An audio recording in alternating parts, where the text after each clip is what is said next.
بسم الله الرحمن الرحيم. أبناء وبنات طلاب الصف الثالث الإعدادي، النهارده بناخد درس جديد من دروس التاريخ وهو درس حرب أكتوبر.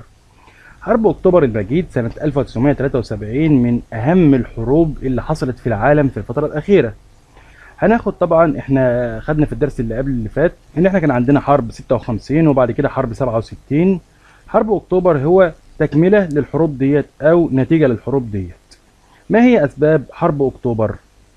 كانت حرب أكتوبر 1973 بين مصر وسوريا من جانب، يعني مصر وسوريا كان إيد واحدة ضد مين؟ ضد إسرائيل عشان يستردوا سيناء وعشان يستردوا الجولان. يبقى مصر كانت عاوزة تسترد سيناء وسوريا كانت عايزة تسترد الجولان اللي اتاخدوا منهم في حرب 67. رفضت إسرائيل كل نداءات السلام والانسحاب من الأراضي العربية التي احتلتها في 1967. لما نيجي نتكلم عن الإعداد للحرب بتاعة 1973 أو حرب أكتوبر، هنقول على الناحية العربية عملنا إيه؟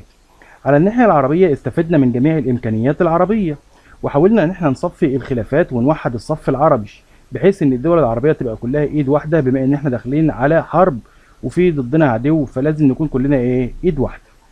طب بالنسبة للجبهة الداخلية جوه مصر بقى هنعمل إيه؟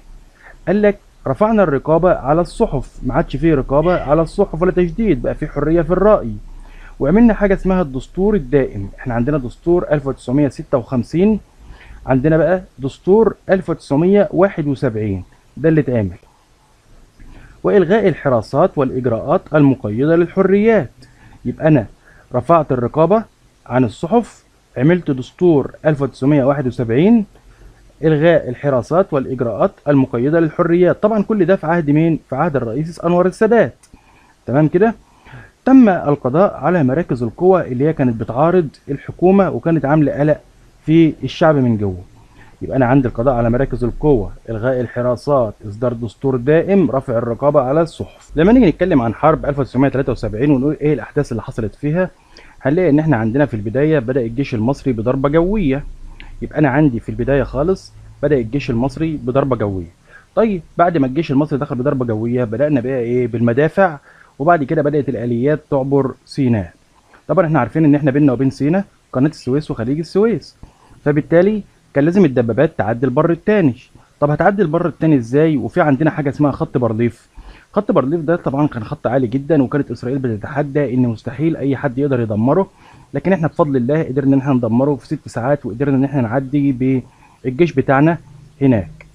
انتشرت القوات المصرية على الضفة الشرقية للقناة، يعني عدينا خلاص سيناء وبقينا الناحية التانية ناحية سيناء، وقدرنا ان احنا ناخد مئات الجنود الاسرائيليين اللي كانوا موجودين في سيناء ناخدهم اسرى. يبقى انا عندي دخلنا الاول ضربة جوية، بعد كده المدافع والآليات العسكرية، بعد كده دمرنا خط بارليف في 6 ساعات اللي هم كانوا بيقولوا الخط الذي لا يقهر والخط الرهيب والخط المنيع، وكانوا مليانه متفجرات والغام وحاجات زي كده، وفيه طبعا ساتر ترابي كمان جنب الخط. وانتشرت القوات المصرية على الضفة الغربية للقناة وأسرنا مئات الجنود الإسرائيليين وقدرنا إن احنا نحطم عدد كبير من المعدات الإسرائيلية. ولو فيكم حد راح بانوراما أكتوبر يا ولاد هيلاقي فيه هناك آلات ودبابات وحاجات كتير. الحاجات دي كلها كانت مشاركة في الحرب، يعني كل حاجة موجودة هناك هي فعلا حاجة كان لها أثر أو دور في حرب أكتوبر. لما نيجي نتكلم ونقول طب على الجبهة السورية بقى إيه اللي حصل؟ بالنسبة للجبهة السورية بدأت سوريا ومصر الهجوم في لحظة واحدة. يعني كان عندنا اتفاق بين مصر وبين سوريا. الاتفاق اللي كان بين مصر وبين سوريا ان احنا نبتدي، وطبعا احنا عارفين ان الحرب كانت الساعة 2 الظهر يوم 6 اكتوبر. هجمت القوات السورية الى المواقع الاسرائيلية. طبعا اسرائيل محتلية هضبة الجولان، يبقى انا عندي الهجوم السوري هيبقى على هضبة الجولان. كان عندهم خط اسمه خط الوان. احنا عندنا اسرائيل عملت بيننا وبينها خط اسمه خط بارليف، وعملت بينها وبين سوريا خط الوان. يبقى انا ممكن دلوقتي اجي اسالك اقول لك خط بارليف كان فيه خط زيه بالظبط بين سوريا واسرائيل، تقول لي هو خط الوان. يبقى احنا عرفنا ان الاثنين خطين بين اسرائيل وبين ايه؟ سوريا ومصر.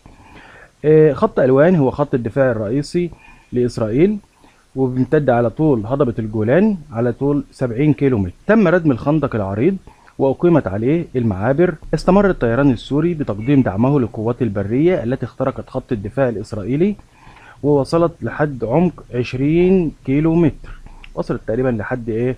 طبرية. تم رفع العلم السوري على جبل الشيخ، وخسرت إسرائيل الكثير من الجنود والمعدات، فطلبت مساعدة الولايات المتحدة. طبعا الولايات المتحدة بتعتبر إسرائيل يعني بنتها، فبالتالي الولايات المتحدة بدأت تساعد إسرائيل.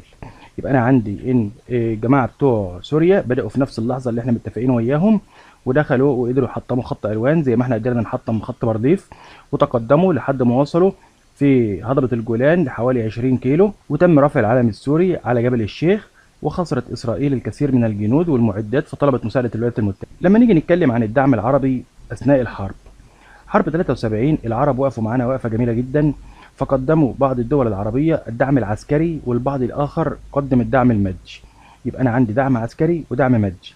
طب الدول بتاعت الخليج اللي بتنتج بترول تم منعه تماما عن الدول المساندة لإسرائيل، فبالتالي امتنعت الدول عن مساندة إسرائيل، لأن طبعا من غير بترول لا المصانع ولا الشركات ولا الكهرباء ولا المواصلات هتشتغل، ففضلوا مصلحتهم عن مصلحة إسرائيل. حظر الصادرات النفطية العربية إلى الولايات المتحدة، لأن الولايات المتحدة هي الداعم الرئيسي لإسرائيل.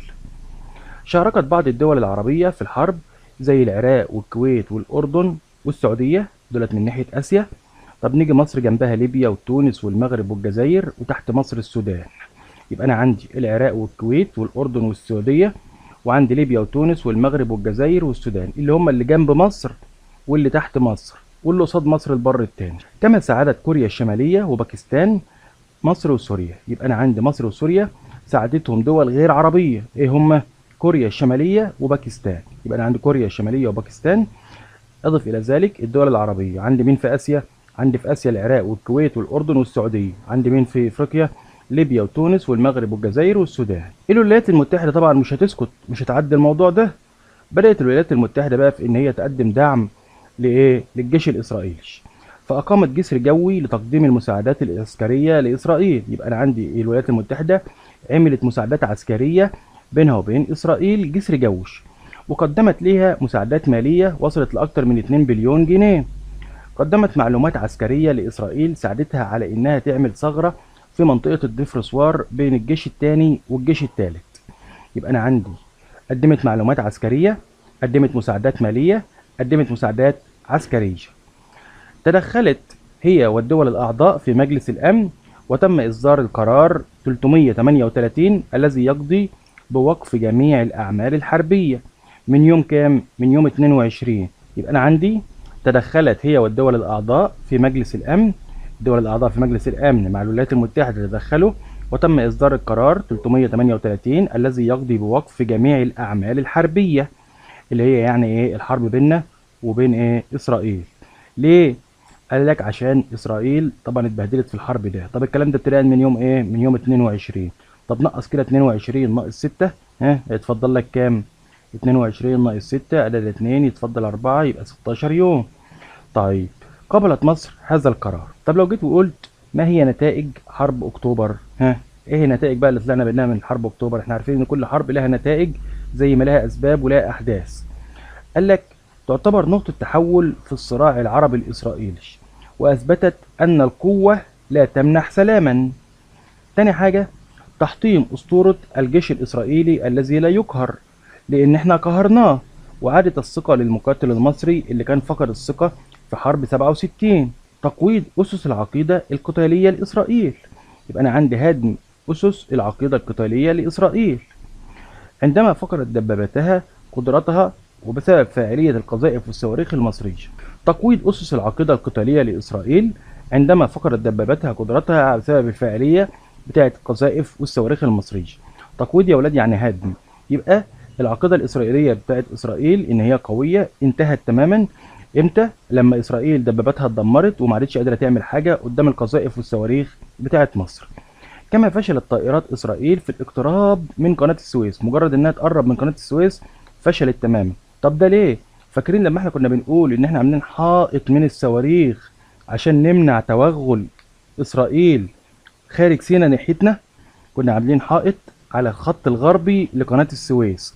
الحائط ده خلى الطائرات الإسرائيلية تمتنع أو ما تقدرش أصلا، تفشل في إنها تحاول تقرب من قناة السويس. وديت على فكرة يعني تدل على إن الإنسان المصري بالرغم إن هو اتهزم في 67 لكن كان عنده القدرة ان هو يقف تاني وان هو ينتصر، ودي حاجة صعبة جدا ان انت تنتصر وانت مغلوب وعندك يأس واحباط في معظم الشعب والجيش، وترجع ليهم الايمان بقدراتهم والايمان بايه؟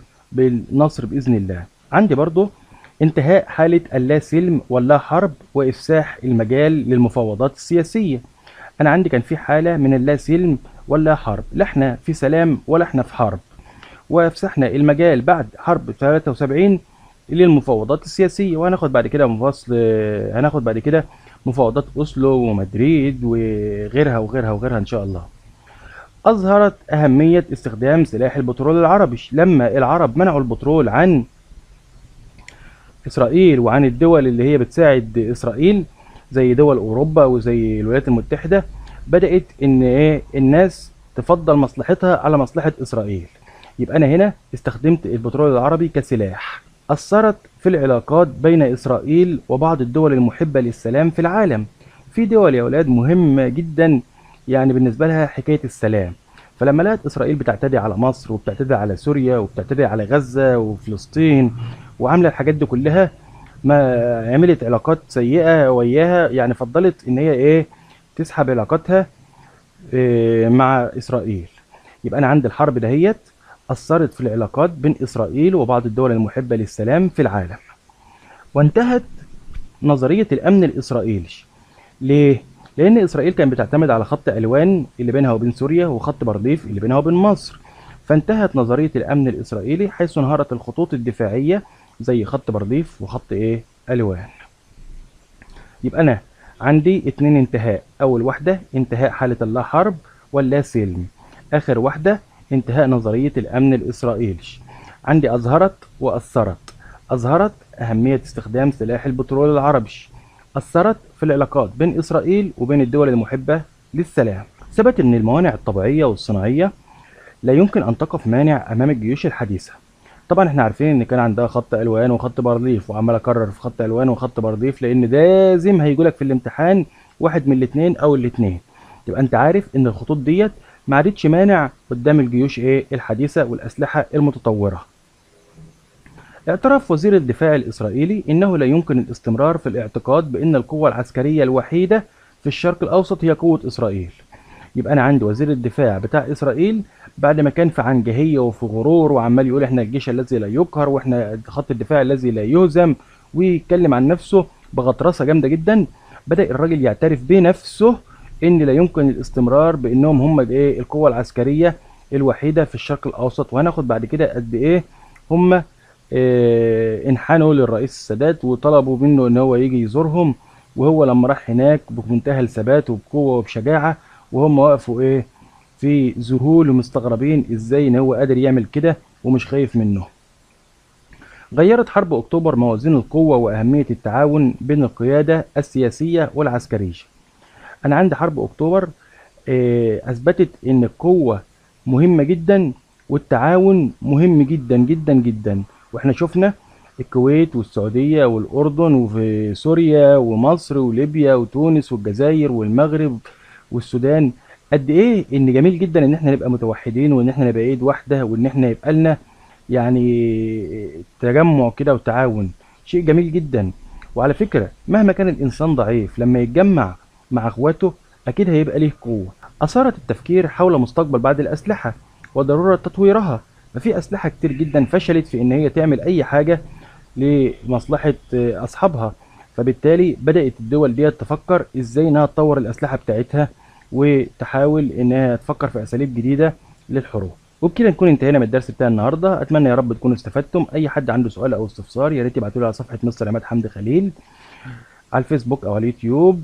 وسؤال النهارده خط بارليف الخط اللي كان زيه في سوريا كان اسمه ايه؟ اللي يعرف يكتبوا لي في التعليقات تحت. والسلام عليكم ورحمه الله وبركاته.